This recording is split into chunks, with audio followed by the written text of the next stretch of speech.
noite. Boa noite para quem eu ainda não dei boa noite, né?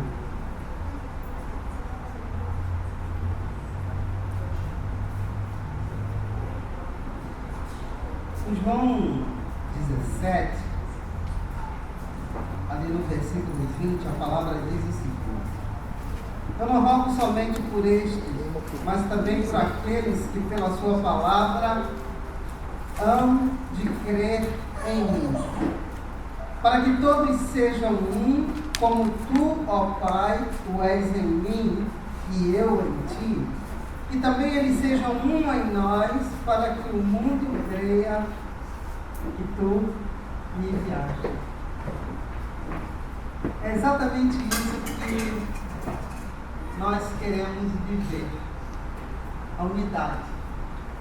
Porque a partir do momento que nós sejamos um, assim como Ele é com o Pai, o mundo crerá que o Pai Celestial enviou o Filho que encarnou e que hoje vive através de nós, por intermédio da ação do seu Espírito em nós. Ele vive em nós e nós expressamos aquilo que Deus representa através da presença do seu Espírito em nós. E um dia a encarnação foi Ele, hoje a encarnação somos nós, templos do seu Espírito. E com isso nós conseguimos, por intermédio daquilo que Ele tem feito em nós e através de nós, traduzir aquilo que nós conceituamos aqui como unidade. E esse é o motivo pelo qual nós estamos aqui nessa noite. Porque nós não conseguimos fazer isso sozinhos. E nós precisamos uns dos outros para transmitir ao mundo essa unidade e, inclusive, o mistério da encarnação. Esse é o motivo pelo qual nós estamos aqui, na casa do Senhor. E nós oraremos, cantaremos, dizimaremos, ofertaremos, nos abraçaremos, nos alegraremos, e tudo isso em prol da unidade. Unidade. E essa unidade, ela é possível sim, por intermédio da ação do Espírito do Senhor em nós. Vamos orar? Deus Pai Todo-Poderoso, nós te agradecemos imensamente, Deus, porque somos regidos através de um único Espírito, somos regidos por um único Espírito. E isso faz com que sejamos um e que consigamos traduzir essa unidade para este mundo que nos observa. Ó Deus, nessa noite, quando chegamos aqui diante do Senhor para oferecer culto de louvor e adoração, nós queremos estar também em unidade.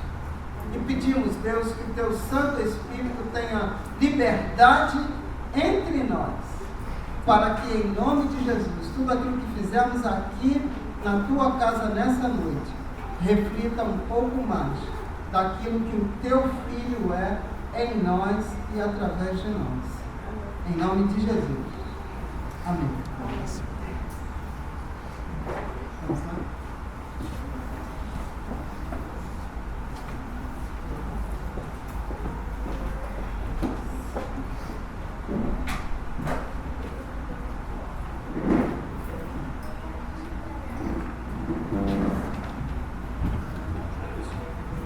Boa noite. Vamos nos colocar em pé então para louvar a Deus.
preparou para ofertar a Deus, faça isso assim com toda a liberdade. E essa semana eu quero até falar sobre isso, porque o avanço da obra depende do meu e do teu investimento. E eu tenho percebido algumas coisas que ainda estão travadas no reino de Deus, porque nós temos trabalhado com mão de missa. Mas eu te desafio a se desconstruir nesse sentido e dedicar a Deus aquilo que Ele já ofereceu a você. Tá bom? E faça isso com alegria. Isso é o que mais interessa.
Senhor Deus, te agradeço, Senhor, por esta noite, Senhor. Te agradeço pelo cuidado que o Senhor tem por nós, Senhor, por essa semana que passou, Senhor, por cada livramento, Senhor, que o Senhor deu a nós, Senhor, que muitas vezes nós nem percebemos, Senhor, mas o Senhor tem os cuidados, Senhor, nós somos distraídos, Senhor, e falhamos em muitas coisas, Senhor, mas o Senhor está cuidando, Senhor. Senhor, derrama a tua graça, Senhor, sobre nós, Senhor. Te peço agora esta noite que o Senhor possa estar, Senhor, abrindo o nosso pensamento, Senhor, e o nosso espírito, Senhor, para que nós possamos estar dispostos, Senhor, a te ouvir, Senhor, com todo o nosso coração, Senhor. Nós sabemos, Senhor, que a tua palavra é viva e eficaz, Senhor. Ela penetra em nossos corações, Senhor, com uma faca de dois gumes, Senhor. E, Senhor, só tu pode nos mudar, Senhor, e nos deixar, Senhor, te servir, Senhor, é o que eu tenho a te agradecer, Senhor, por isso, Senhor. Obrigado, Senhor, pelo Senhor permitir, Senhor, que nós te servirmos, Senhor. Te agradeço por tudo que o Senhor tem feito, Senhor, na minha vida, Senhor, e na vida de cada um aqui, Senhor. Amém.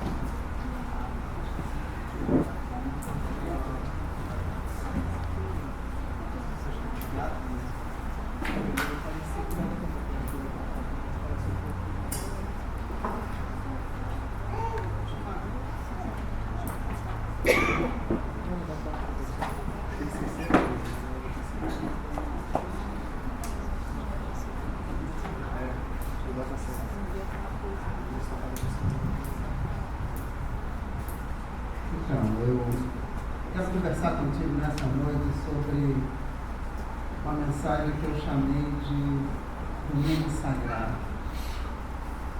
Porque a nossa noção de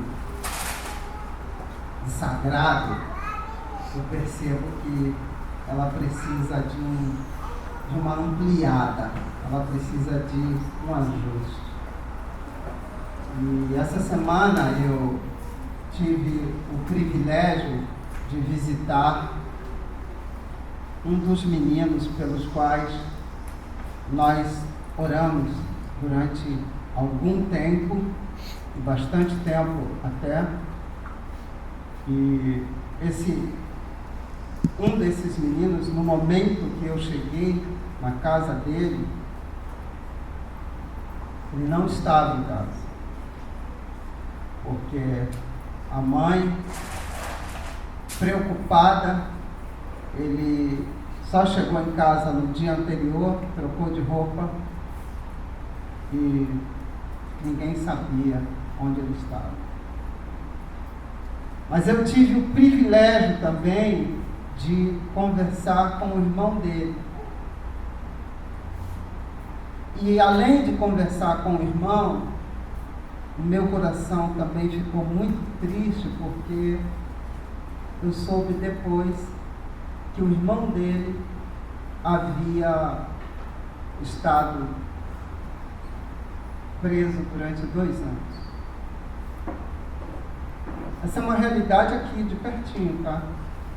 Num raio de 1,5 km de distância daqui da igreja, mais ou menos em linha reta. E eu, essa semana, pensando muito nessas coisas, eu peguei uma pesquisa de uma ONG, que é do Observatório das Favelas. Essa pesquisa ela foi publicada pela revista Época, em 31/7/2018, onde ela traça o perfil das crianças e adolescentes que são atraídas para o crime na capital fluminense, lá no Rio de Janeiro.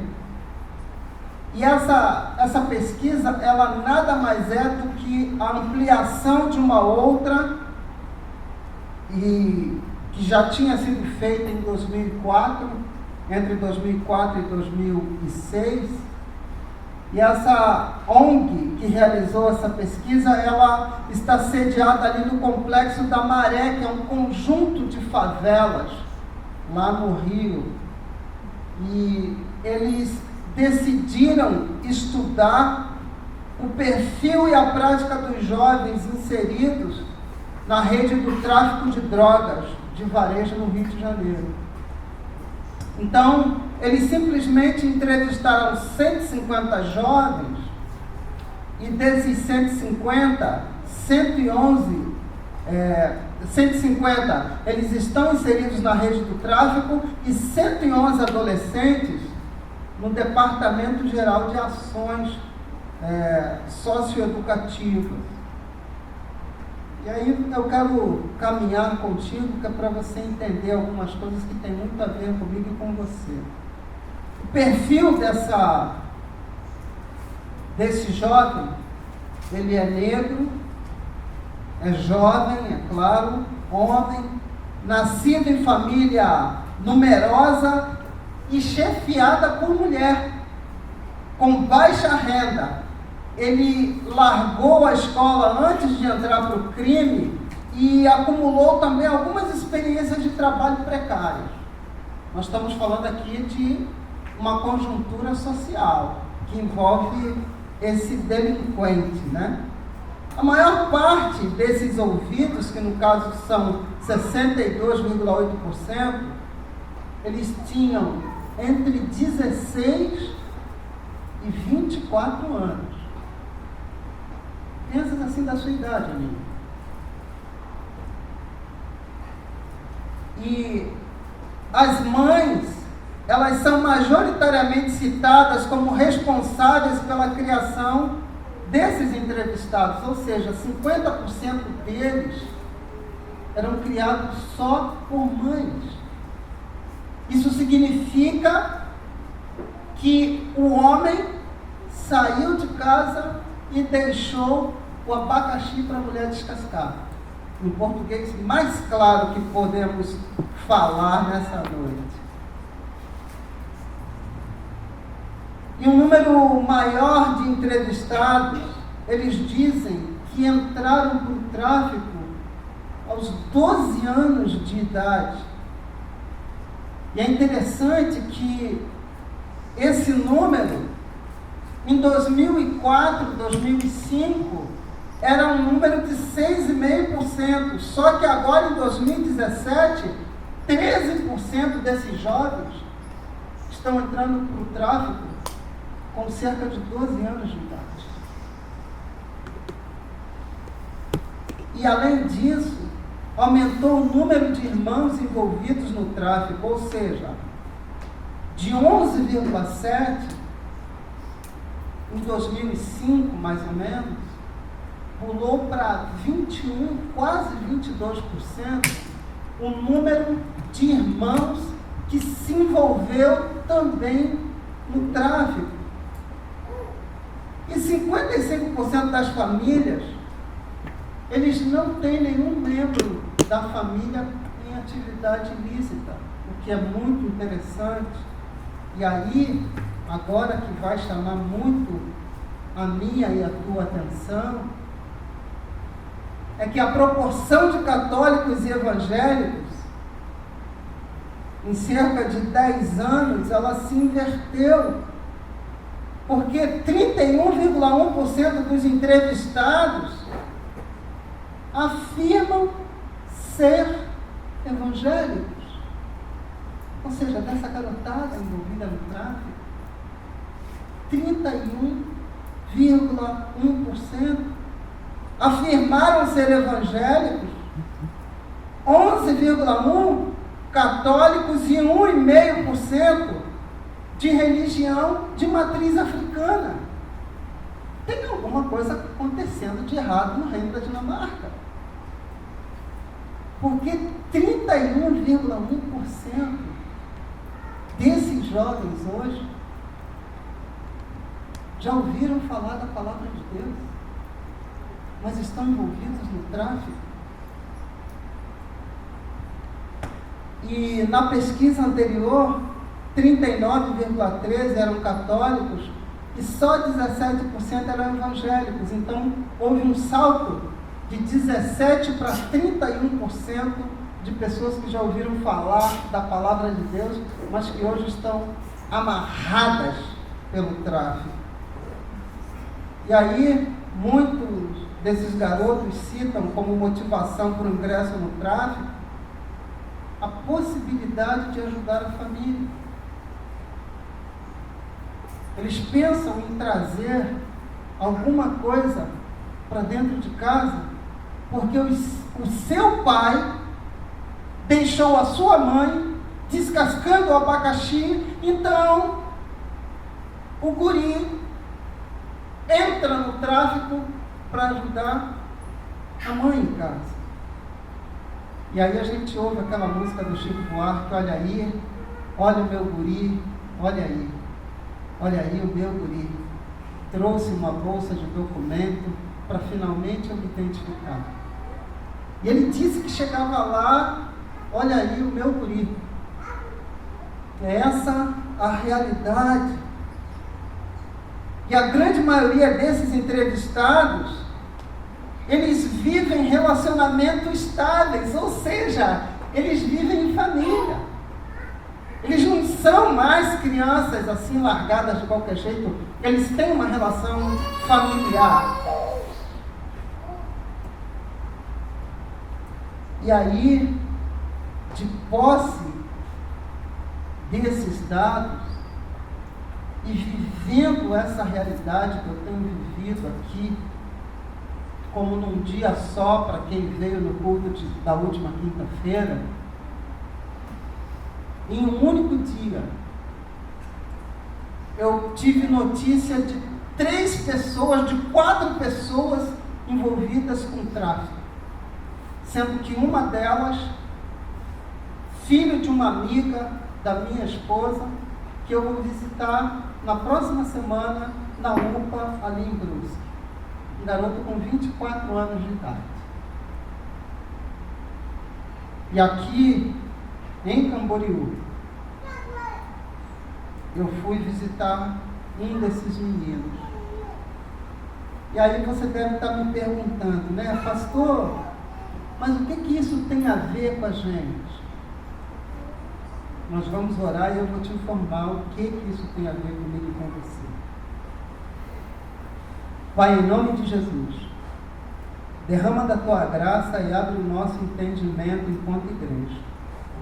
Ajuda-nos, Deus, a entender aonde teu Espírito Santo quer nos levar. Abençoa-nos nessa hora para a tua honra e glória. Em nome de Jesus. Amém. Abre comigo a tua Bíblia lá em Juízes 2.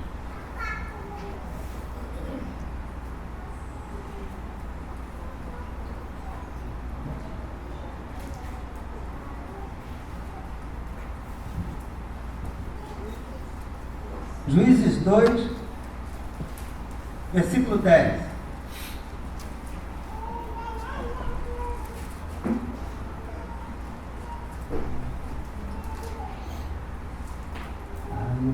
Eu esqueci da criançada, né? Eu esqueci, né?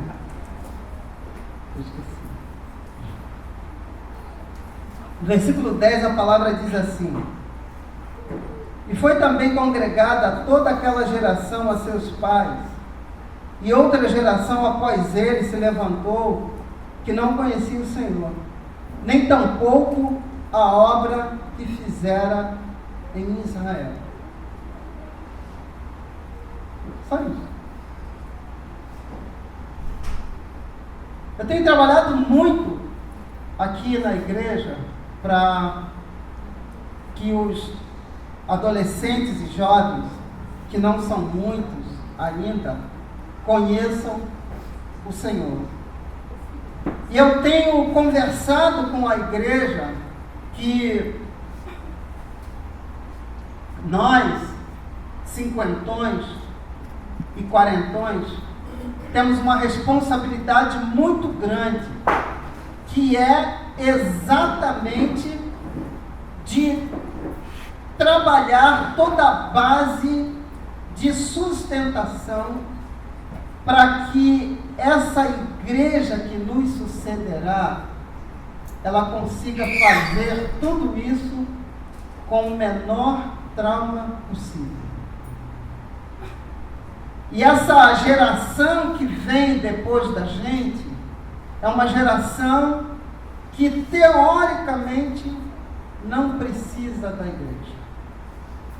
E ontem eu tive o privilégio de estar na cidade vizinha aqui de Brusque.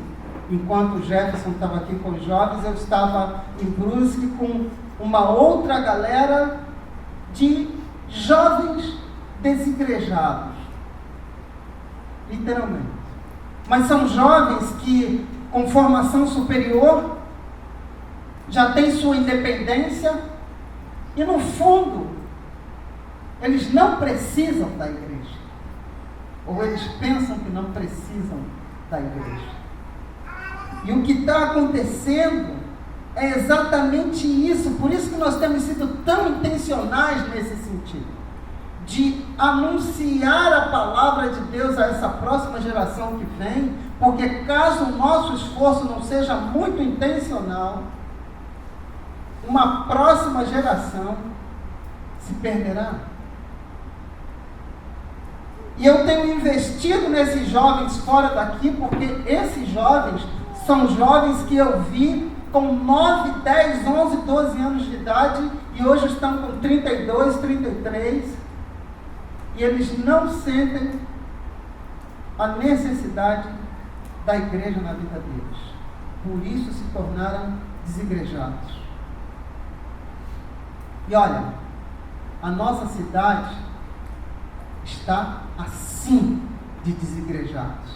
Porque, como igreja, nós temos realmente sido negligentes nesse processo de passar a tocha da fé para que uma próxima geração se desenvolva de uma forma saudável.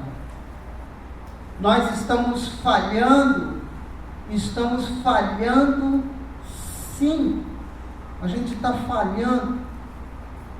Aqui no versículo 2 desse livro de Juízes, a palavra diz assim: e quanto a vós, não fareis concerto com os moradores desta terra, antes derrubareis seus altares, mas vocês não obedeceram a minha voz. Por que fizeram isso? O que tem acontecido conosco é que o Senhor tem nos colocado num determinado lugar. E agora eu estou falando realmente da nossa Judeia, chamada Camboriú. E nós fazemos aquilo que o povo de Israel já fez, que é exatamente conserto com os moradores da terra. E quando eu falo em conserto com os moradores da terra, eu estou falando dos valores que o povo de Deus tem negociado com a sociedade e tem se moldado muito mais ao modo operante da sociedade do que aquilo que a palavra de Deus confere. E automaticamente esses jovens que nos veem diariamente, eles olham e dizem: o teu discurso não bate com a tua prática, então o teu Deus não me serve. Se for para ser cristão do teu jeito, eu não quero. E é isso que nós estamos comunicando. E é nesse sentido que a palavra de Deus quer nos chamar atenção, para que nós comecemos a trabalhar não a partir do outro, mas trabalhar a partir de nós mesmos. Conforme a palavra diz aqui no versículo 3, pelo que também eu disse, não os expelirei de diante de vós, antes estarão nas vossas costas e os seus deuses vos serão por laço.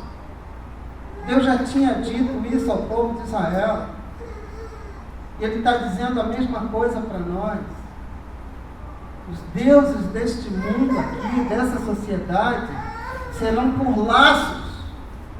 A mim e a você, se a gente não decidir praticar aquilo que a palavra de Deus nos orienta.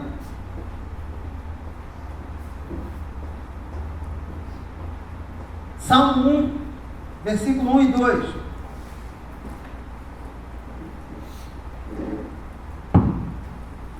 Diz o seguinte: bem-aventurado o homem que não anda segundo o conselho dos ímpios, nem se detém no caminho dos pecadores, nem se assenta na roda dos escarnecedores. Antes tem o seu prazer na lei do Senhor, e na sua lei medita de dia e de noite. É simples. Isso é obediência condicionada, e uma obediência condicionada por amor. E a palavra de Deus diz que eu e você seremos felizes se obedecermos. E aqui no versículo 5, que você não vai precisar ir lá tão correndo no livro de Juízes, diz assim: e ao lugar chamaram Boquim, ali ofereceram sacrifícios ao Senhor. Lá no livro de Juízes, quando o povo de Israel é confrontado com a palavra, eles param nesse lugar chamado Boquim e começam a prantear, porque Boquim significa exatamente isso: choro, sacrifício, pranto na verdade. Boquim significa isso.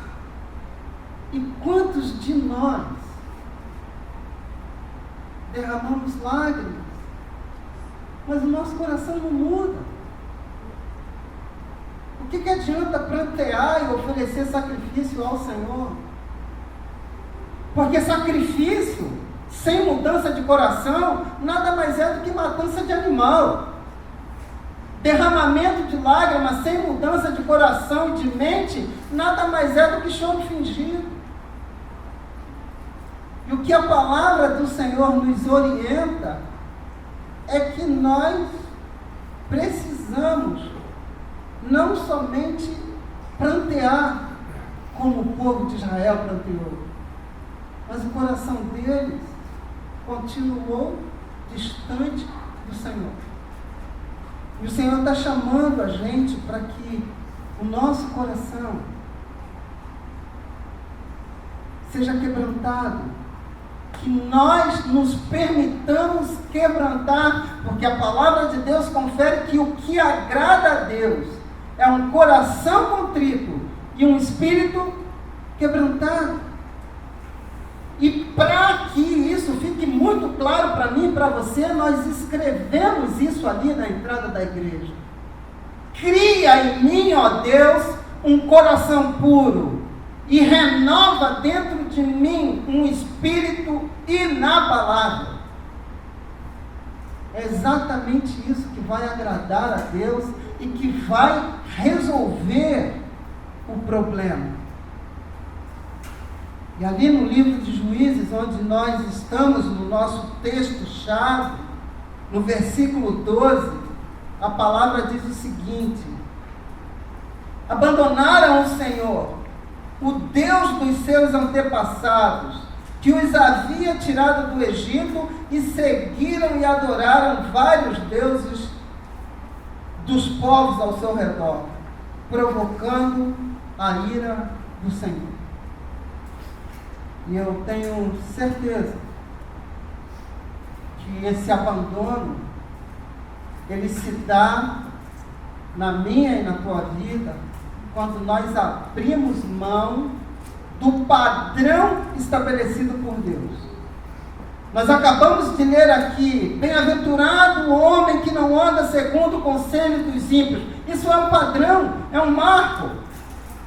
E a partir do momento que eu não me apego a essa verdade e começo com aquela conversa de Cerca Lourenço, com aquele garoto que não vale nada, daqui a pouco a minha virgindade corre risco. Se eu começo de papo com aquele camarada que é traficante, daqui a pouquinho eu estou querendo experimentar o assunto. E foi dessa forma que eu vi esse menino que eu irei visitar na próxima semana chegar aonde ele chegou com 24 anos de idade. Hoje dentro da UPA, em Brusque. Mas isso tudo por quê? Porque uma geração como eu e como você, a geração ao qual nós fazemos parte, eu creio, não nos esforçamos o suficiente para transmitir os valores que precisam ser transmitidos para que essa geração que vem atrás de nós não chegue a esse ponto. Nós estamos perdendo. Nós literalmente estamos perdendo. Mas aí você deve perguntar, por que, pastor, que a gente está perdendo terreno desse jeito? Gálatas 5, 21.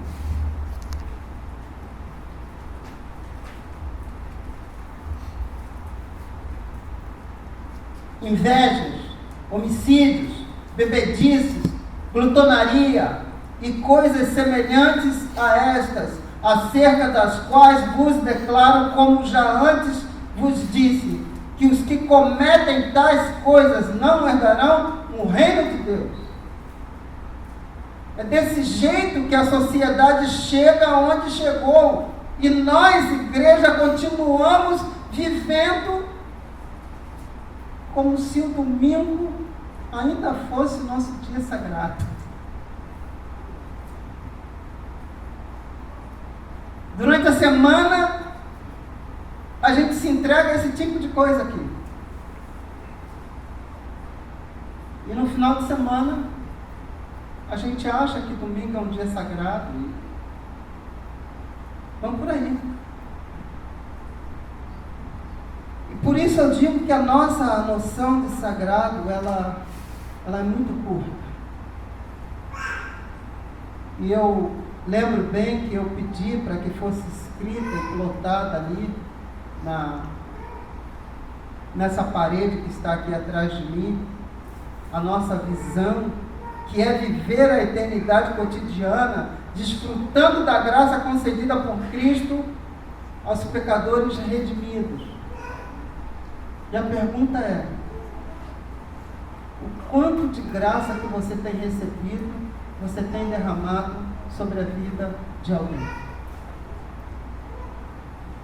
O quanto você tem compartilhado da graça que te alcançou com mais alguém? Preferencialmente, alguém mais novo que você.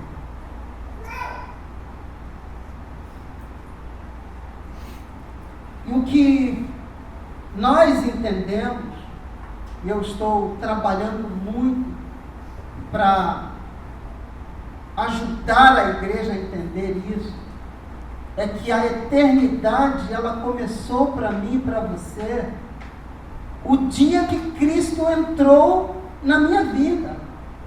A eternidade começou e agora a contagem é regressiva. E na verdade, quando eu chegar lá diante do Senhor, a única coisa que vai importar é aquilo que eu fiz com a minha salvação e nada mais. É sobre isso que eu e você vamos ter que responder. E a eternidade não começa lá. A eternidade começa aqui. Nós precisamos estar atentos a isso. E através do Evangelho que a gente está desconstruindo o paradigma de aprender a não mais orar com os olhos fechados. Porque a igreja, ela está aqui dentro de 4 paredes. E quando ela sai ali, aqui ela ora de olhos fechados. Mas quando a igreja ora de olhos fechados, ela não consegue enxergar a realidade que a cerca. Essa realidade está muito próxima dela. E a gente precisa influenciar essa cidade e, através da igreja, tornar essa cidade aquilo que ela nunca foi. Porque o diabo está dizendo a todo momento: eu vou levar o teu amigo, eu vou causar dissensão naquela família, eu vou destruir. Aquela criança não vai chegar aos 25, 27 anos. E o que vai fazer a diferença é a forma como a gente decidir influenciar a cidade a partir daquilo que nós sabemos, para que essa realidade que nos circunda, ela mude.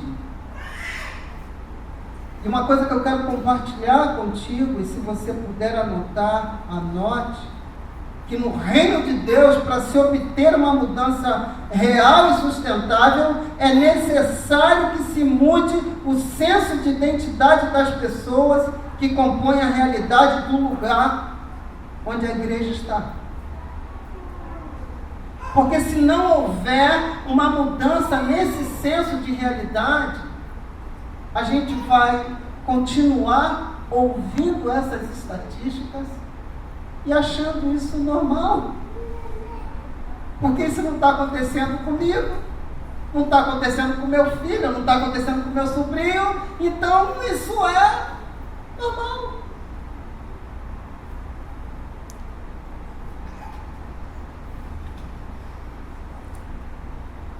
E eu penso que a igreja, ela precisa se tornar aquilo que ela acredita. Aquilo que a igreja acredita, ela precisa se tornar. E eu e você estamos sendo desafiados a entender o nosso papel enquanto integrantes dessa igreja. É mudar as coisas a partir daquilo que a gente vê e ouve. E eu quero, inclusive, trabalhar de forma prática contigo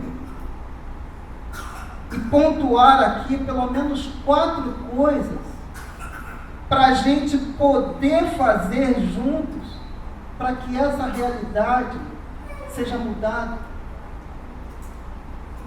E esses 4 pontos estão baseados naquilo que nós, enquanto líderes, nessa manhã, estivemos aqui compartilhando, a partir de uma palestra do Sam Adaim.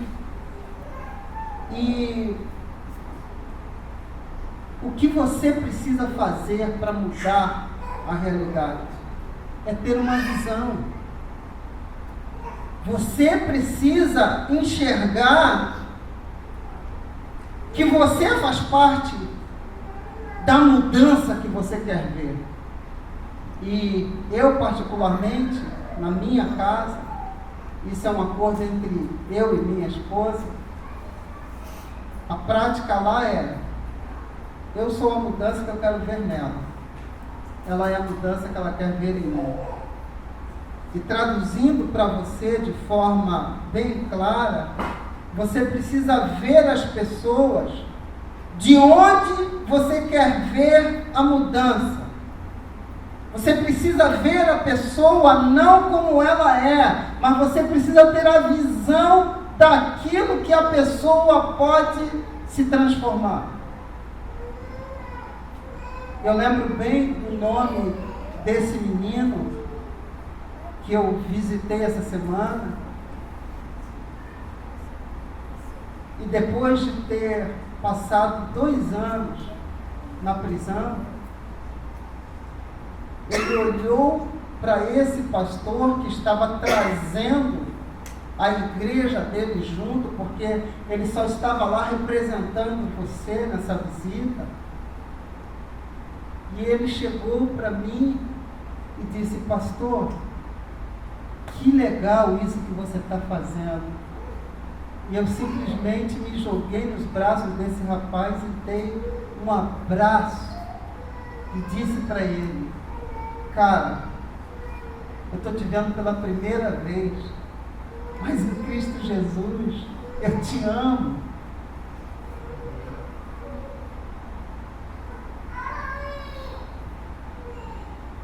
Foi isso.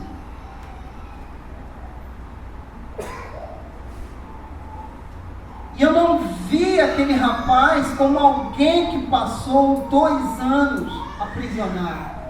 Eu vi aquele rapaz como alguém que vai fazer a diferença na sociedade, e eu e você somos esses instrumentos para que isso aconteça na vida dele. Eu e você somos os dispenseiros da graça sobre a vida dessa pessoa. Número 2. Desenvolva um sistema de treinamento estruturado. Esse é o motivo pelo qual nós temos investido tempo, sim, em treinar a equipe de liderança dessa igreja. E nós hoje pela manhã tínhamos 11 pessoas aqui, e eu fico muito contente com isso. Porque essa liderança tem se preparado para aquilo que ela crê que Deus fará nessa igreja. A terceira coisa, seja o modelo da transformação que você está se referindo. Ou seja, torna-te padrão. Essa palavra, ela será uma palavra viva e eficaz na vida de alguém a partir do momento que você se comprometer em vivê-la. E aí eu volto lá a Santo Agostinho. Evangelize sempre. Se preciso, use palavras. Quarta coisa, reinvente-se repetidamente e livre-se de quem você foi para se tornar quem você será. Sabe aquela coisa, daquele testemunho requentado, que Deus fez isso na tua vida? Muito jóia a experiência. Só que isso foi ontem. Dá para a gente viver uma coisa nova e diferente hoje, para que essa geração, vendo aquilo que nós estamos vivendo, desfrutando da experiência com Cristo diariamente, essa geração consiga ver em nós a pessoa de Cristo. E aí eu vou estar a cada dia querendo uma experiência nova. Eu vou estar a cada dia elevando um pouquinho mais o nível da régua e puxando alguém mais comigo. Porque, guarda isso, tudo o que deixa de crescer começa a morrer. A partir do momento que no reino de Deus você deixou de crescer, você começou a morrer. O Evangelho, ele é dinâmico, ele não é estático. Por isso a palavra de Deus confere a mim e a você: desenvolvei a vossa salvação com temor e tremor. Salvação é algo para ser desenvolvido e não para ser simplesmente guardado. Eu penso que dessa forma a gente consegue fazer alguma coisa diferente e mudar essa realidade que nos circunda. Porque caso contrário, nós chegaremos na eternidade, mas, segundo a palavra de Deus diz, não para receber galardão, mas para tentar prestar conta de alguma coisa que a gente não fez. Enquanto eu quero finalizar aqui, com você, de uma forma bem do nosso jeito, quase que em ritmo de carnaval, de uma forma bem brasileira, que tem um poeta, compositor, cantor da década ali de 90, chamado João Alexandre. Eu gostaria que você ouvisse essa canção dele e que inclusive prestasse sim atenção na letra. Solta lá, Dani, por favor.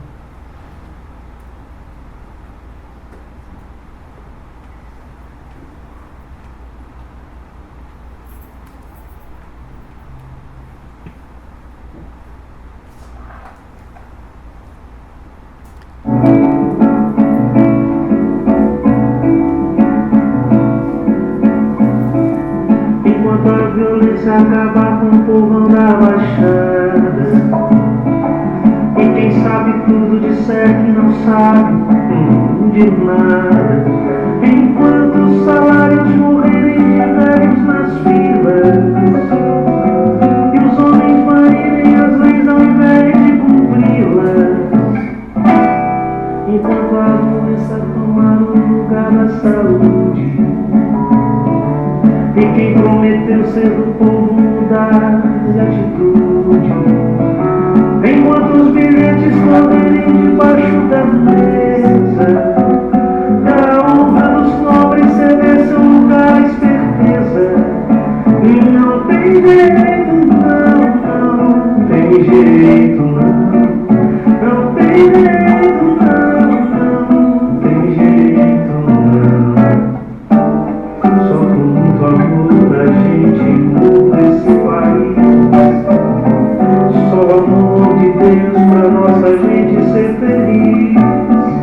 Nós, os filhos seus, temos que unir as nossas mãos em nome da justiça, por obras de justiça. Quem conhece a Deus não pode ouvir e se calar. Tem que ser profeta e sua bandeira levantar. Transformar o mundo é uma questão de compromisso, é muito mais e tudo isso.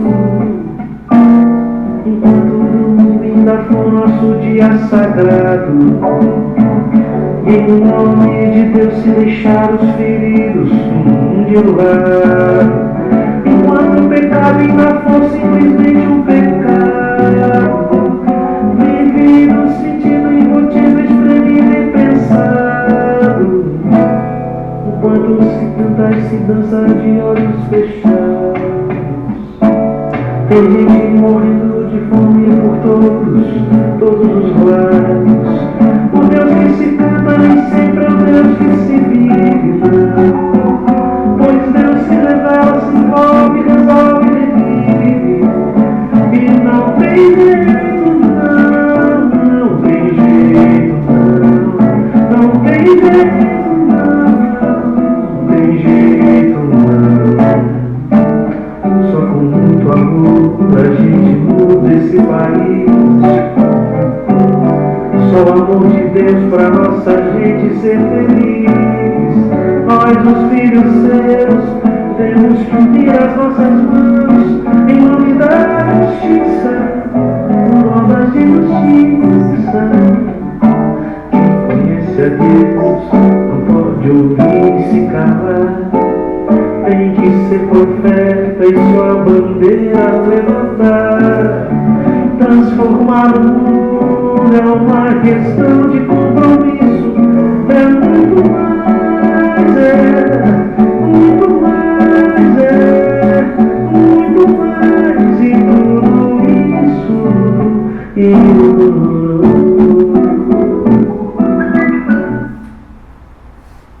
Se a igreja não se posicionar, vai ser normal a gente assistir cenas como aquela que nós assistimos há 2 semanas atrás, quando um segurança no shopping, ele simplesmente dá um mata-leão num guri negro lá do Rio de Janeiro e covardemente ele asfixia e mata. E num verdadeiro reality show, os outros seguranças assistindo e a mãe desse menino ali gritando desesperada, pedindo para o segurança sair de cima do filho dela. E ele não saiu. E matou.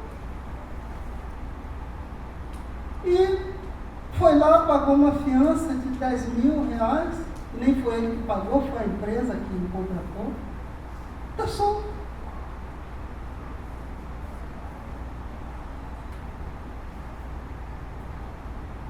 Assim, enquanto esse tipo de coisa vai acontecendo, a gente vai se acostumando, porque não é com a gente. Mas aqui do lado, isso já está acontecendo. Está bem próximo aqui da igreja. Próxima semana eu vou lá no inferninho. Essa semana agora eu vou lá.